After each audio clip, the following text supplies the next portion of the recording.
Bonjour à tous, Bonjour. Patrick et Flavie, nous sommes tous deux les fondateurs du réseau d'agences immobilières Visit & Co en Normandie.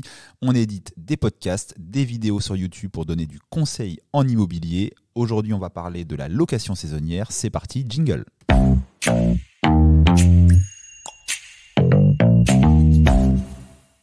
Alors Patrick, dis-nous tout. Acheter un appartement ou une maison pour la louer sur Airbnb, Booking, est-ce que c'est un bon plan ?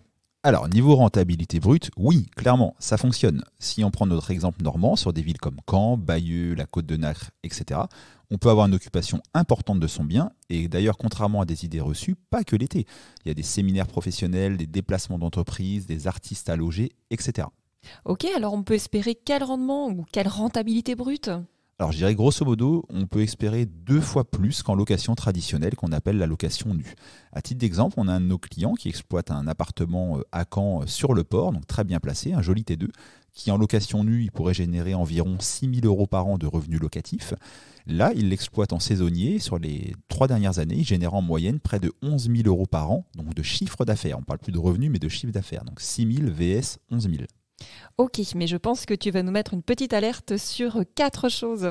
Oui, le premier, c'est faire attention au volume de travail. Il est bien plus important qu'en location classique.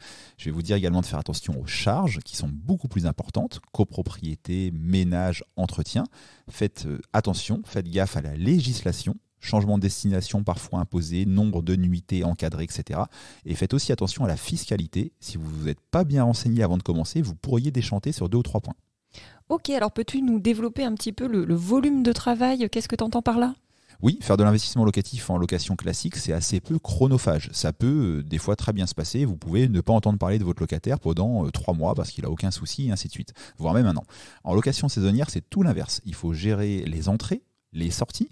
Il faut gérer la gestion, voire la réalisation, si vous le faites vous-même, du ménage. Il faut répondre aux questions des occupants, les nombreux messages qu'on reçoit sur les plateformes de réservation, la gestion des plannings, l'ajustement du tarif, etc. etc. C'est clairement plusieurs heures de travail par mois. Il va falloir les faire rentrer dans votre agenda, déjà parfois bien rempli entre vie personnelle et vie professionnelle. On peut bien sûr déléguer un professionnel, type conciergerie, etc. Mais là, du coup, une grosse partie du bénéfice de la location saisonnière qu'on compare à la location nue va s'envoler. Parce qu'en effet, les sociétés de conciergerie, ça dépend, mais prennent en général de 20 à 40% du chiffre d'affaires selon la prestation qu'ils offrent. Donc 20 à 40% des fameux 11 000 € dont on a parlé avant, donc 40, tout de suite, l'opération déjà moins intéressante. Tu nous as alerté aussi sur les charges. Qu'est-ce que tu entends par là ? Là, en location saisonnière, on fournit une prestation hôtelière. Donc tout va tourner à plein régime dans le logement, eau, électricité, etc. Et tous ces frais, ainsi que la connexion Internet, sont à votre charge, contrairement à la location nue, où c'est le locataire qui paye tout ça en prenant les abonnements. Là, c'est à votre charge, donc c'est à déduire du fameux chiffre d'affaires. Je dirais également de faire attention aux frais cachés. L'usure du logement et des meubles, clairement, elle est plus rapide qu'en location nue qu'en location meublée. Quand vous avez quelqu'un qui a son chez-soi, il en prend par défaut évidemment plus soin que si on a un nouveau locataire qui change tous les 3 jours et ainsi de suite. Clairement, le matériel s'use beaucoup plus vite. Et on va aussi vous parler des impôts à la fin de l'article. Ok, tu nous as aussi parlé de la législation. Quel est le cadre vraiment juridique par rapport à ça ? Je dirais bien penser à faire gaffe de vérifier, si vous êtes dans le cas d'une copropriété, appartement mais aussi parfois maison, que la location de type saisonnière n'est pas soit clairement formellement interdite dans le règlement de copropriété, soit implicitement déconseillée. On a vu des propriétaires être attaqués par le syndicat de copropriétaires pour non-respect du règlement de copropriété. De façon générale, clairement, on va le dire assez facilement, on se fait en général peu d'amis parmi les copropriétaires quand on exploite un bien locatif en saisonnier. Les réunion d'AG, on se met au fond et on lève pas trop la tête parce que les autres copropriétaires n'aiment pas le défilé que donnent dans les immeubles les boîtes à clés du Airbnb et du saisonnier. Il faut aussi faire gaffe dans certaines communes, il y a des communes qui imposent un changement d'usage ou de destination, notamment quand on loue plus de 120 jours par an. Si on prend notre exemple local, normand, c'est des dispositions qui ont été prises par les communes de Bayeux, de Port-en-Bessin, à Romanche, etc. Donc attention au cadre législatif qui est clairement moins stable, qui est dans l'œil du viseur de certaines communes, de l'État et ainsi de suite. Ok, et ce mot qu'on n'aime pas, les impôts, peux-tu nous parler de la fiscalité ?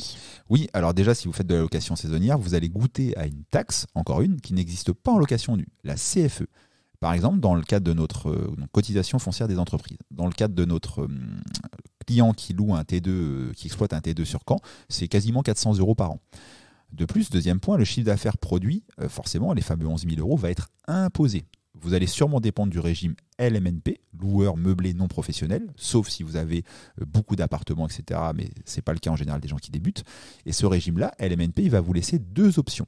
Le premier, c'est le régime micro.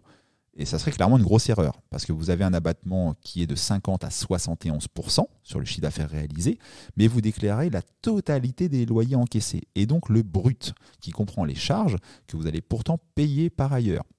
Donc l'abattement en saisonnier est plus important qu'en location nue, parce que c'est 30% en location nue, alors qu'en saisonnier, c'est 50 voire 71%. Ça paraît être la bonne affaire, mais en location nue, on déclare les loyers nets, alors que là, encore une fois, on déclare les loyers chargés. Si vous choisissez le régime réel en LMNP, c'est clairement plus favorable, ça va vous permettre d'échapper assez facilement à l'impôt, mais vous allez devoir recourir à un comptable qui va vous coûter au moins 500 € par an. Donc si vous avez plein d'appartements, ça peut se rentabiliser. Pour un seul ou deux appartements, c'est encore une fois une grosse partie de la rentabilité qui s'en va dans ces frais-là. Ok, alors pour conclure, tu nous dirais que la location saisonnière est un bon plan ou une galère ? Je dirais à vous de trancher, mais faites un choix éclairé. Clairement, sur le papier, la location saisonnière permet de gagner facilement 2 fois plus, et vous avez des vendeurs de rêves sur Internet, sur les réseaux sociaux, et même certains agents immobiliers qui vont vous dire oui, 2 fois plus grâce à la location saisonnière, mais c'est sur le papier. Pensez au temps passé, pensez à l'usure prématurée de votre bien, incluez-le dans le montage financier, pensez à la fiscalité, qui peut être lourde à gérer pour un novice, et soyez vigilants sur la législation, qui risque d'être de plus en plus contraignante sur ce type de location, car mal vue pour beaucoup de municipalités, et beaucoup de copropriétés. Sur notre site internet, si vous tapez Visit & Co sur Google, vous allez avoir un camembert, un schéma qu'on a fait, qui retranscrit tous les chiffres de la location nue, dans un exemple pour un appartement sur Caen, VS la location Airbnb avec toutes les charges. C'est super intéressant, et le reste au final après impôt. Donc ça, c'est sur notre site internet. Si vous préférez également nous voir, c'est un sujet qu'on a aussi déjà traité, Flavie et moi, dans une minute du propriétaire sur YouTube. Donc cette fois-ci en vidéo. Vous tapez Visit & Co, la minute du propriétaire sur YouTube. Vous trouvez tout ça. Il y a déjà plus de 50 vidéos.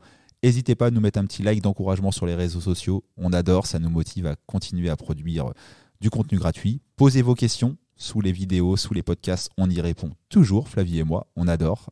Et on vous dit à très bientôt pour un nouveau podcast. C'était Patrick, ciao. C'était Flavie, salut.